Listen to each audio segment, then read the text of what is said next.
Oh, yeah, San Antonio global listeners. Oh, that was Brother Phil Nicholas. Don't follow the crowd. Today, my guest is all the way from the Los Angeles area. We're talking about none other than the man himself. Many of you may know him. Many of you, and those of you that don't know him, you will want to know him. I'm talking about none other than Brother Phil Nicholas. That's right. That was one of his songs, Don't Follow the Crowd. And with me also, right here in San Antonio, from Redeeming Grace, we have Pastor Chuck Walton, who's also going to be sharing with us. And what is the subject about? Well, we're talking about Take It Off to Be Poured On. Coming from 2 Chronicles 7:14, which says, if my people who are called by my name would humble themselves and pray and turn from their wicked ways. And since the song, Don't Follow the Crowd, we're going to start off with the man himself, all the way in the Los Angeles area. We're talking about Phil Nicholas. Good morning, sir.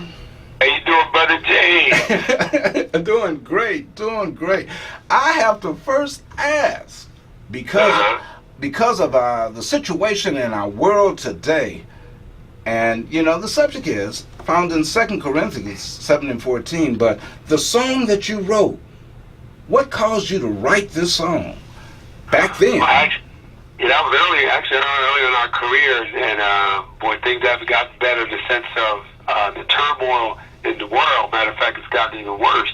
But I was just looking around at all the things that were happening, and people are turning away from God, prayer out of schools, and more and more the things on TV and losing morals and all perspective and the shows and things like that. That prompted me to start writing. Word says that the downward road is crowded, but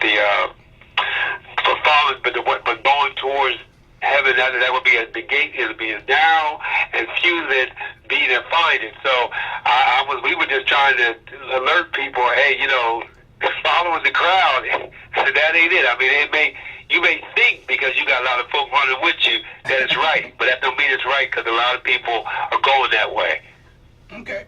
Now, you mentioned something just now about the children and about young people. Right. Share with us your thoughts, how God, because you and your wife minister constantly, and for years you've been talking about love. You've been talking about companionships, and with divorces, with problems in homes. What would you share that God is saying to homes today?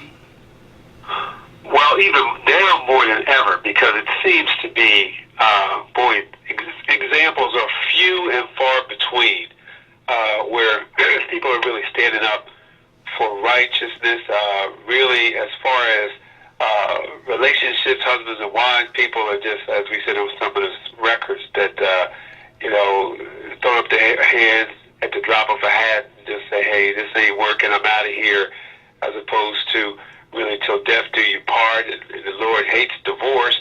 So we just encourage, and actually, I'll say this, we're excited that this February coming up, we'll be celebrating 40 years. It'll be our 40th wedding anniversary, and we're really thinking about doing like a national, going to a number of cities and kind of the celebration of marriage, to kind of just wave the flag and the banner and say it can work. You don't have to throw it away.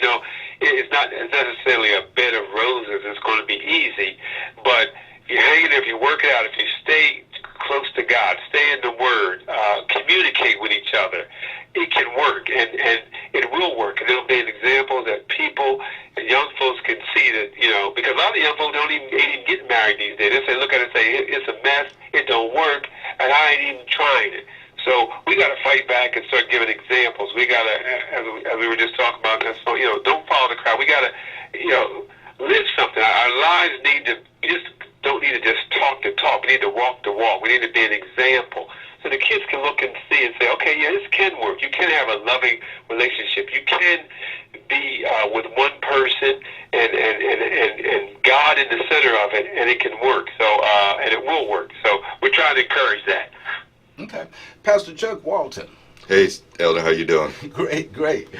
Pastor, you hold conferences. You do a lot of traveling, talking to men, and to encourage them in your own way.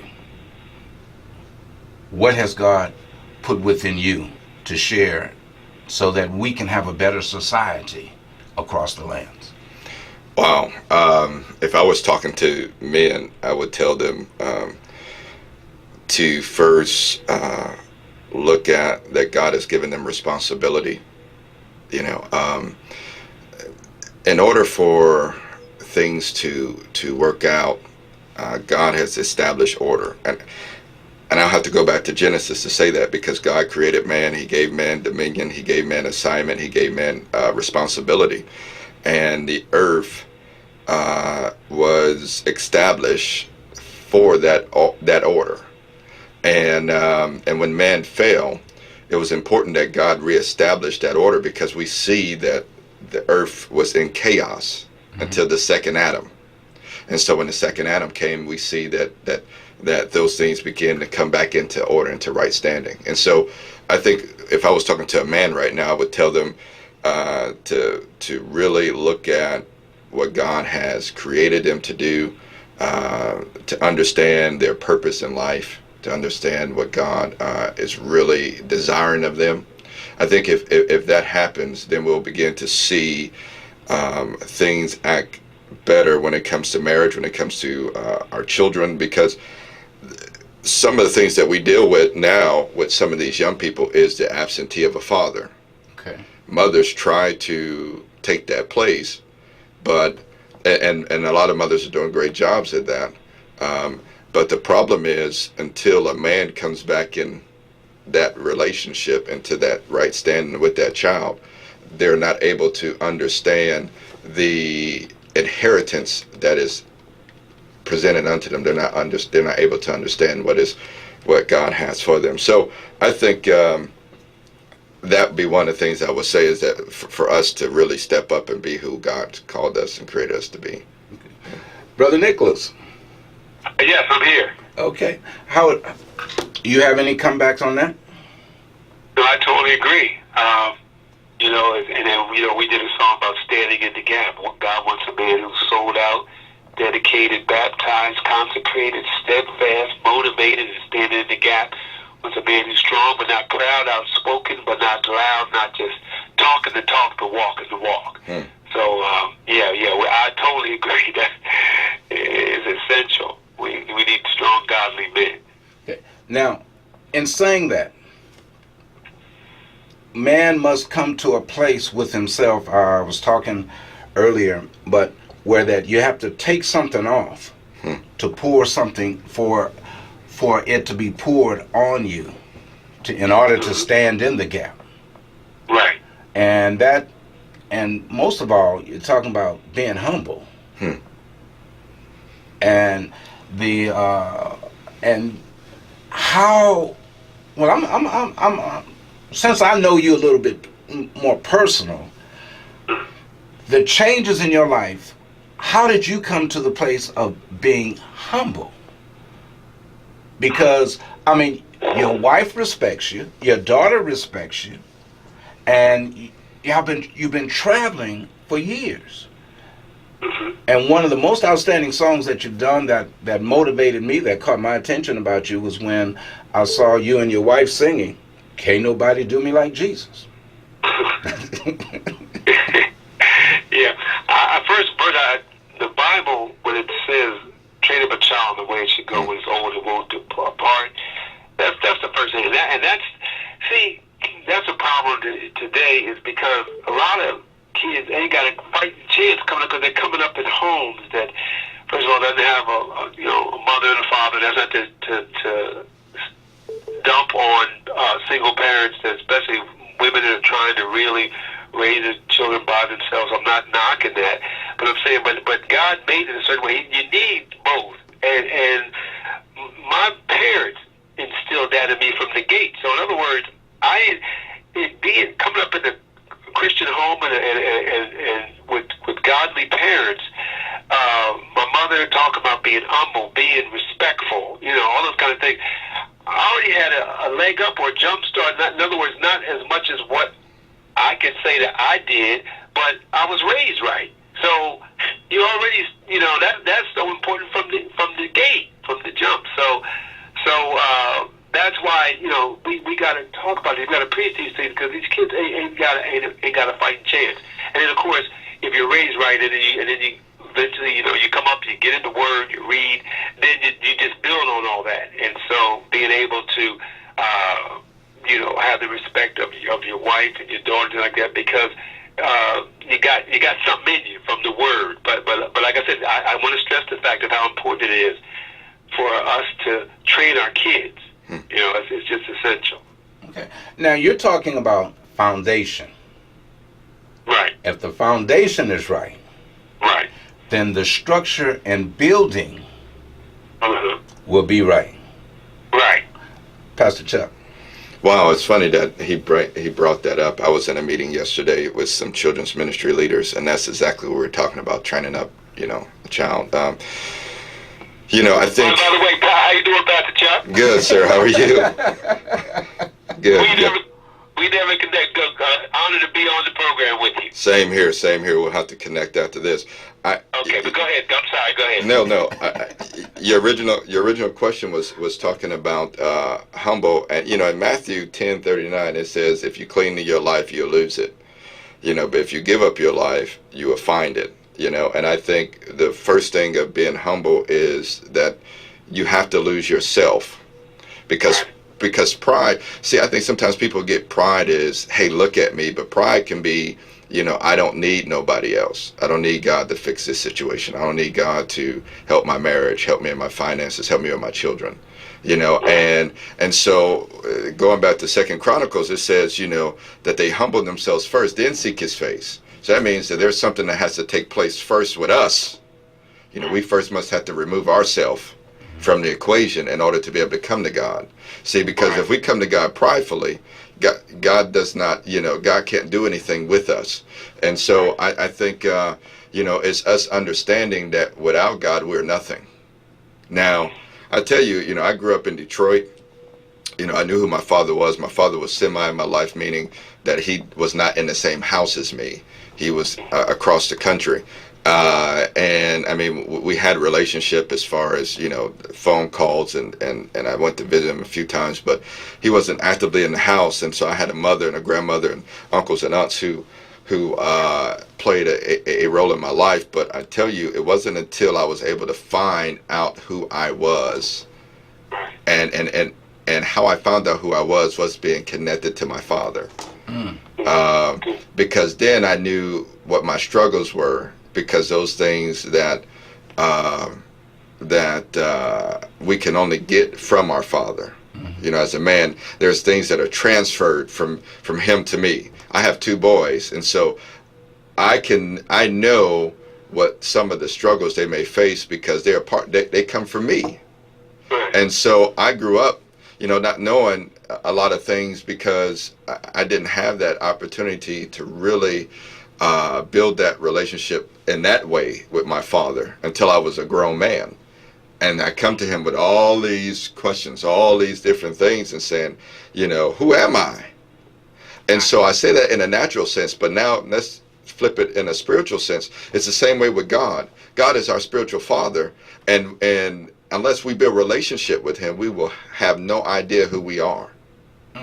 We have no clue who we are. So when we realize that we need him in our life, like I realized how I needed my natural father in my life to let me know who I am, we have to do the same thing with God, and for God to show us who we are in him and what attributes of him that he has passed on to us, in a spiritual sense, like my natural father, some things I got from him through genetics. Okay. So now, Brother Phil.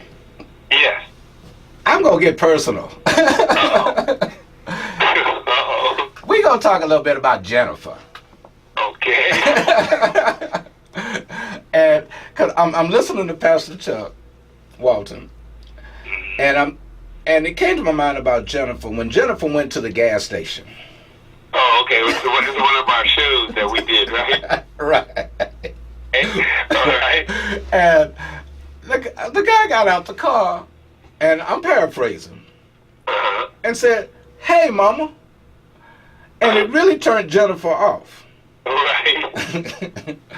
But then another guy, I think it was another guy that came and approached her a totally different way. Yeah, trying to help her with her gas in the air, and didn't try to get a phone number. The first guy was trying to get a phone number and everything. He said was a handsome guy, kind of cute guy, and he was trying, hey, you ain't gonna give me your number and all that kind of stuff, and she totally. But then the second guy was another guy that she was waiting to put air in the tires, and the guy said, "Hey, I'm sorry, you had to wait." And then he said, when he said, my mother told me you don't allow a woman to, to do that kind of stuff. So he put the air in the tires and all that kind of stuff. Totally, helped her out and everything. I didn't ask for a number. And said, enjoy your day, and went about his business. And basically, he was she said, now, and I think that, I don't know, somehow, I don't know, I'm trying to,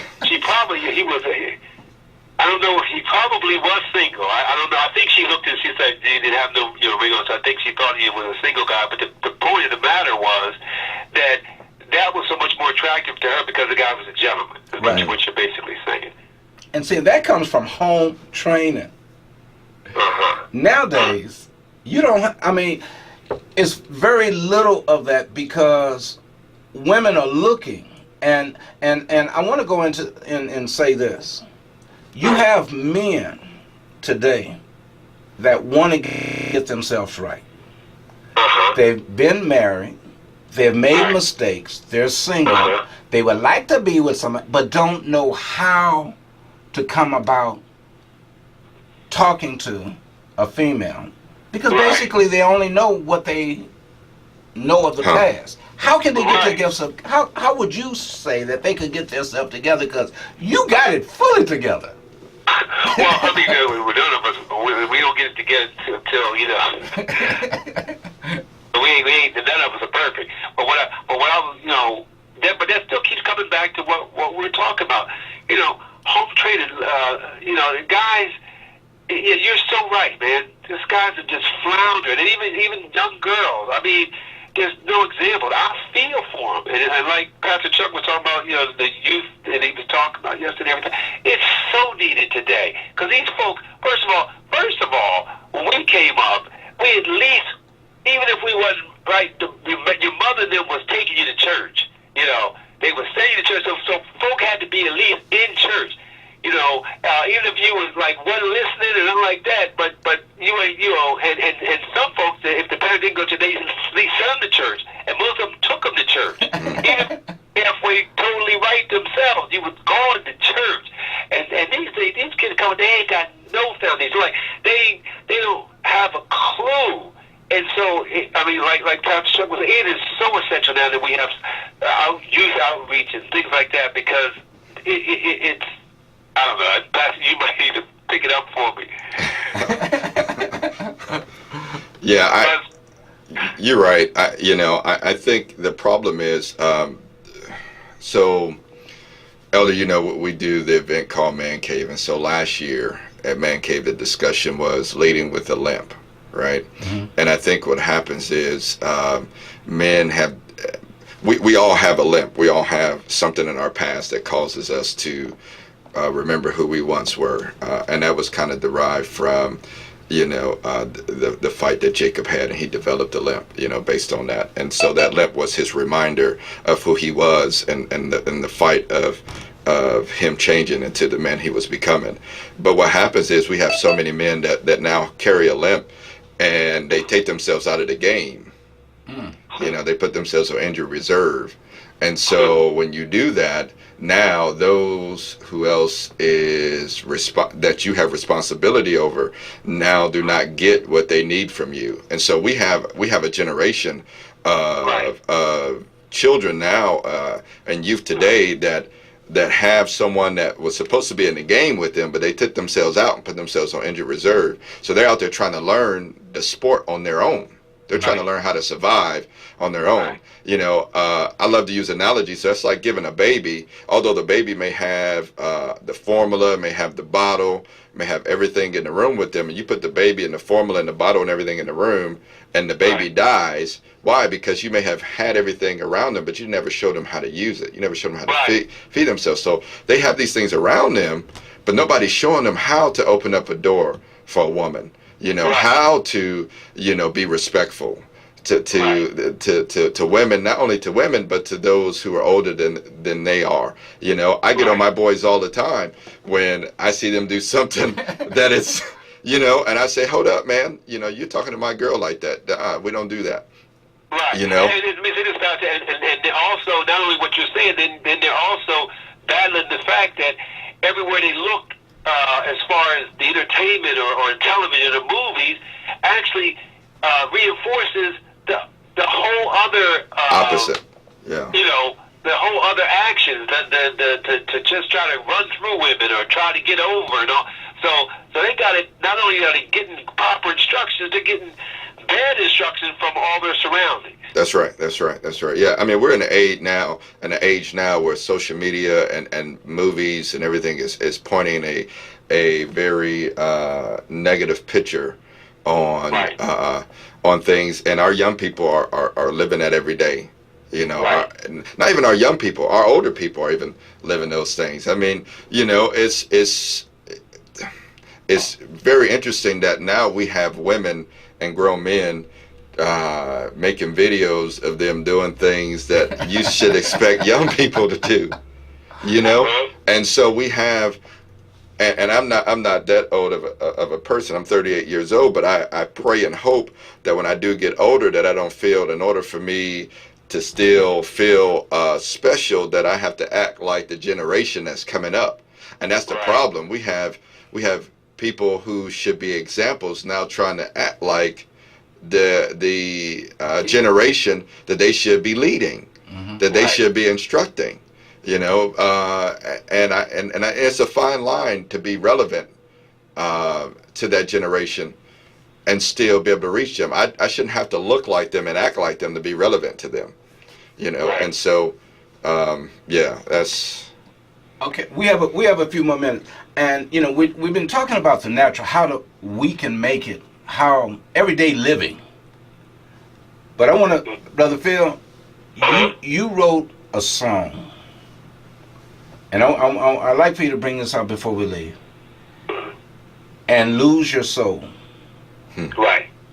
you know, and ministry. You're not a pastor, but yet you and your wife minister the word.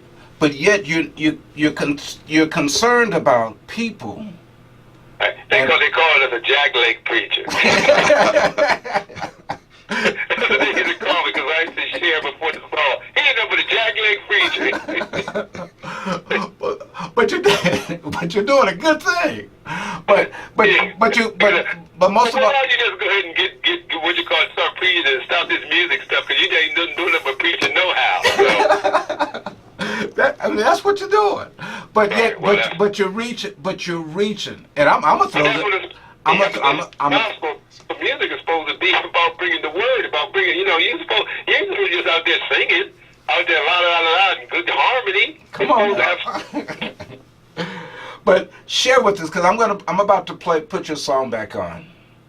And lose your soul. Basically, what is the power of the man? If he gained the whole world, lose his soul. And I went to the thing, because see, I was my parents actually, because we're a little bit older, so my parents actually went through the Great Depression and everything like that, so I put the song in there about how a guy had the stock market and everything, and had all his money and everything, and the stock market crashed back in 29. Because my father and them used to always talk about how that, and people were jumping out of windows and stuff, and so the people who were rich had everything. But one problem is, you gain the whole world and lose your soul. You know, it's just not worth it. You know, because eternity is.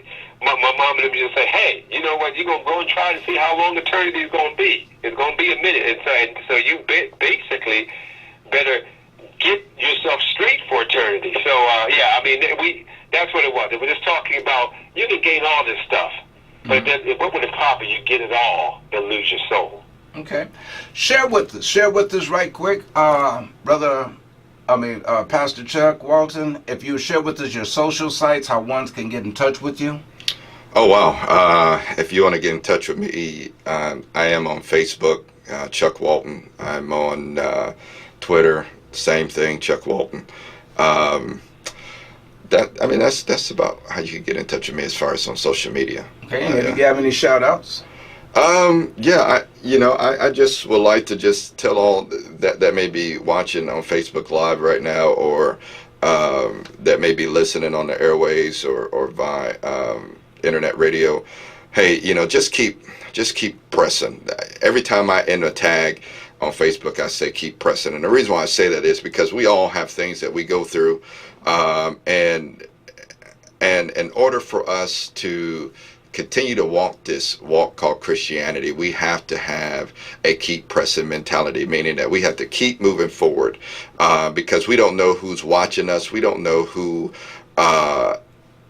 is living their life by, or is encouraged by our life. I'll put it that way. So don't never give up. Keep pressing, keep doing the things of God. I promise you that God will not leave you, nor will he forsake you in the midst of your deepest experience. God is still there, and even when you're on the highest of your mountains, he's there. So I just want to just encourage everybody with that. Okay, Brother Phil, your social sites and people can reach us if they want to email us. It's Nicholas, Nicholas, Nicholas98 at AOL.com. That's Nicholas98 at AOL.com. Or you can reach us, Phil and Brendan Nicholas, or on Facebook. You can go that way.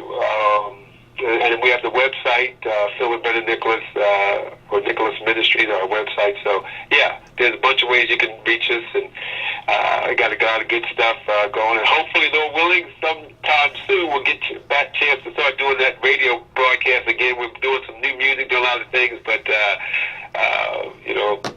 Brother James, you started something with that radio show, and you made me do it. A lot of folks were blessed by it. I got to get back to it. Yes, sir. And do you have any shout outs?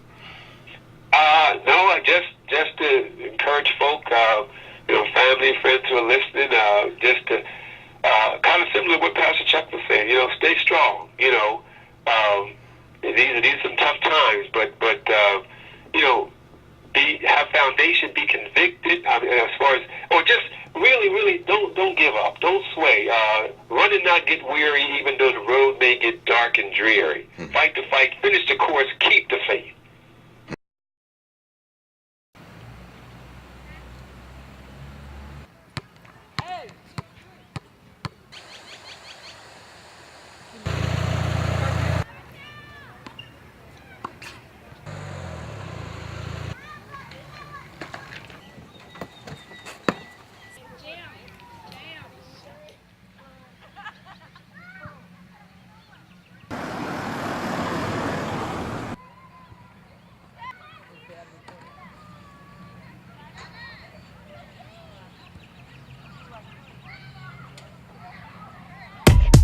He's been good.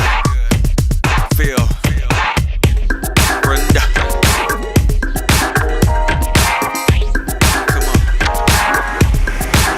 First one. When I look around and see all of the things that he's done for me, could have been dead, sleeping in my grave, but he told death to get back and behave. He's been good to me, more than this world could ever be. 24 hours, praise, if I could, he'd been good. Verse 2. Every morning, When I get out of bed, it's new grace and mercy that I know he shed. So I gotta praise him the way he should, 'cause there's too much evidence that he's been good. he's been good to me, more than this world Could ever ever be.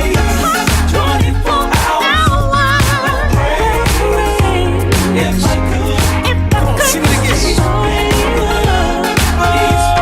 He's been good to me. More than this world could ever be. 24 hours of praise. If I could, come on. He's been good. Oh yeah, you see. no matter what a face me, Lord, I know you care for me. Yes, you do. I'll never forget how He's blessed me. Even though I don't deserve His grace and mercy. God is good.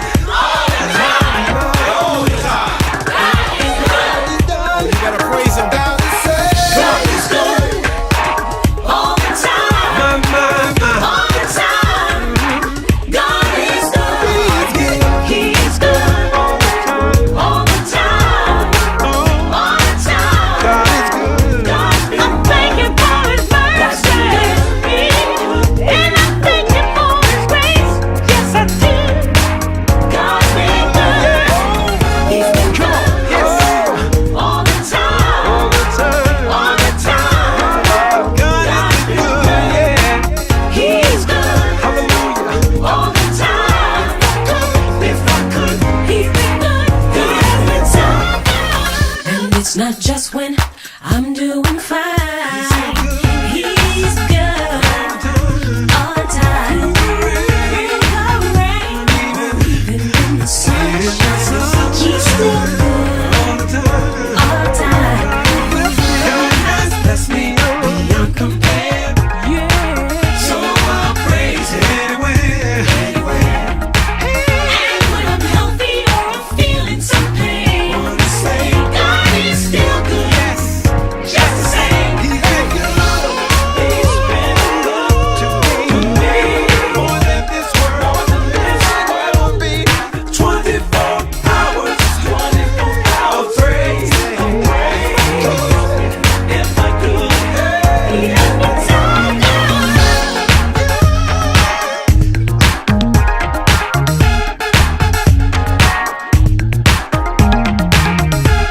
Phil, Brenda,